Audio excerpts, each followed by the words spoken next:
Hello, my name is Aman Sharma. Welcome back to my channel. कैसे हैं आप लोग? I hope you doing good. Let's begin the video. आज का टॉपिक है सिंपल प्रेजेंट टेंस। इसे हम प्रेजेंट इंडेफिनिट टेंस भी बोलते हैं। इसको हम तीन भाग में डिवाइड करेंगे। पहला, इस टेंस को हम यूज़ क्यों करते हैं। दूसरा, इस टेंस का फॉर्मूला क्या है। तीसरा, इस टेंस की पहचान कैसे होती है। तो आइए पहले टॉपिक से शुरू करते हैं। इसका यूज़ क्या है? तो इसका यूज़ हम तब करते हैं जब हमें अपनी हैबिट या हॉबी या शेड्यूल या फिर टाइम टेबल बताना होता है। हैबिट क्या है, हॉबी क्या है, ये समझते हैं। आपकी हैबिट हो सकती है चाय पीना। मैं चाय पीता हूँ, चाय पीना मेरी आदत है, हैबिट है। आपकी हॉबी हो सकती है कि आप क्रिकेट खेलते हैं। मैं क्रिकेट खेलता हूँ, क्रिकेट खेलना मेरी हॉबी हो सकती है। शेड्यूल क्या हो सकता है? जैसे मैं चाय सुबह में पीता हूँ, तो ये मेरा शेड्यूल हो जाएगा। या फिर मैं क्रिकेट सुबह खेलता हूँ, ये मेरा क्रिकेट खेलना सुबह में, ये मेरा शेड्यूल हो गया।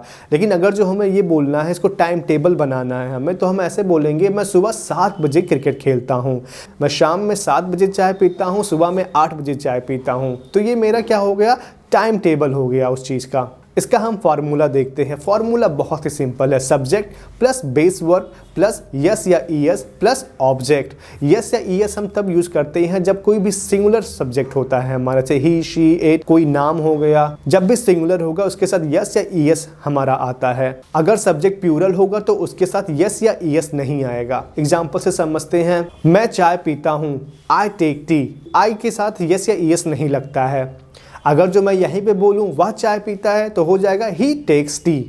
ही क्या है? सिंगुलर है, जिसकी वजह से यस लगा हुआ है। अगर जो मैं बोलूं वे चाय पीते हैं, दे टेक टी, दे क्या है? हमारा प्लूरल है, इसलिए यस या ईएस नहीं लगा हुआ है। अफर्मेटिव सेंटेंस को हम पॉजिटिव सेंटेंस भी बोलते हैं। इसमें हमारा जवाब होता है हाँ में हमेशा। और दूसरा सेंटेंस होता है हमारा निगेटिव। निगेटिव बनाने के लिए फॉर्मूला यूज होता है subject plus do does plus not plus base verb plus object. Do does को हम बोलते हैं एक्सिलरी वर्ब या फिर हेल्पिंग वर्ब। एग्जाम्पल से समझते हैं। मैं चाय नहीं पीता हूँ, I do not take tea. अब यहाँ पे आई के साथ डू क्यों लगा है? क्योंकि आई के साथ डू ही लगता है हमेशा, ये रूल है। आई के साथ डज नहीं लग सकता। अगर जो मैं बोलूं वह चाय नहीं पीता है तो ही है। ही अगर जो आ गया है तो ही तो सिंगुलर है, तो ही के साथ हमारा क्या लगेगा? Does not. जितने भी सिंगुलर होंगे उसके साथ हमारा डज नॉट लगेगा, जितने भी प्लूरल होंगे उनके साथ हमारा डू नॉट लगेगा। तो he does not take tea. अगर जो मैं बोलूं वे चाय नहीं पीते हैं, they do not take tea. वह नहीं खेलता है, ही डज नॉट प्ले। अगर जो हम इसी सेंटेंस को प्रश्नवाचक में बनाते हैं जिसमें आप क्वेश्चन पूछते हैं, तो इसका फॉर्मूला होता है do does plus subject plus base verb plus object. Do does क्यों पहले आया यहाँ पे? क्योंकि हमें क्वेश्चन पूछना है, इसलिए हम हेल्पिंग वर्ब को पहले रखते हैं। जब भी समझिए किसी भी टेंस में जो आपको क्वेश्चन पूछना है, सबसे पहले हेल्पिंग वर्ब आपका आता है। अगर जो मुझे पूछना है क्या वह खेलता है, डज ही प्ले। क्या वह गाना गाता है, डज ही सिंग सॉन्ग। ही क्या है? हमारा सिंगुलर है, इसलिए डज आ रहा है। अगर जो हम प्लूरल बना दें इसको तो कैसे बनेगा? क्या वे खेलते हैं, डू दे प्ले। क्या वह मूवी देखते हैं, डू दे वॉच मूवी। क्या वह चाय पीता है, डज ही टेक टी। इन सभी सेंटेंसेस में हम देख सकते हैं डू डज पहले आ रहा है, तभी यह हमारा प्रश्नवाचक यानी इंट्रोगेटिव सेंटेंस बन पा रहा है। और चौथा पॉइंट है निगेटिव इंट्रोगेटिव। निगेटिव इंट्रोगेटिव क्या होता है? जब हम अपने क्वेश्चन में ही नॉट लगा दें या फिर ना लगा दें। एग्जाम्पल के लिए, क्या वह चाय नहीं पीता है, क्या वह क्रिकेट नहीं खेलता है, क्या वे गाना नहीं गाते हैं। अब इसमें हम क्वेश्चन तो पूछ रहे हैं लेकिन क्वेश्चन में ही हमारा निगेटिव आ रहा है। क्या वह खाना नहीं खाते हैं, क्या वह नहीं खेलता है, क्या वह चाय नहीं पीता है। तो इसका फॉर्मूला होता है do does plus subject plus not plus base verb plus object plus question mark. Example लेते हैं। क्या वह खाना नहीं खाता है, does he not take food. क्या वह गाना नहीं गाता है, does he not sing song.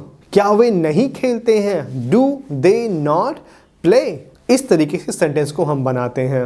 और इसकी पहचान कैसे करेंगे? पहचान हम इस तरीके से करते हैं कि हमारे जब भी हम हिंदी का वाक्य लिखा रहेगा तो अंत में ता है, ती है, ते आएगा। ये तो पहचान हुई हिंदी की। लेकिन इंग्लिश में इसको कैसे पहचानेंगे?